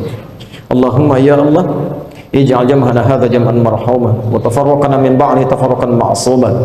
Ya Allah, jadikan pertemuan kami pertemuan yang menjadikan kami saling menyayangi, dan bila pun kami mesti berpisah, jadikan perpisahan kami saling menguatkan di antara kami. Alif baina qulubina wa jannibna minat tafraqah. Ya Allah, lembutkan kami untuk bersatu dalam kebaikan dan jauhkan kami dari perpecahan. Wahfadh umara'ana waj'alhum udala. Ya Allah, berikan bimbingan perlindungan pada para pemimpin kami yang Engkau amanahi untuk bertugas. Bimbing mereka ya Allah agar bersikap adil untuk meringankan hisab mereka di akhirat kelak. Waj'al ulama'ana ya Allah mukhlisin laqad-din. Dan mohon bimbing para ulama kami agar menyatukan umat, ikhlas dalam berdakwah dan mendekatkan umatnya kepadamu ya arhamar rahimin. Allahumma rabbana atina fid dunya hasanah wa fil akhirati hasanah wa qina adzaban nar. Sallallahu ala habibikal karim rasulikal mustafa al-amin sayyidina Muhammadin wa ala alihi wa sahbihi ajma'in. Wa akhiru da'wana subhanakallahumma wa bihamdika nashhadu an la ilaha illa anta nastaghfiruka wa natubu ilaik. Walhamdulillahi rabbil alamin.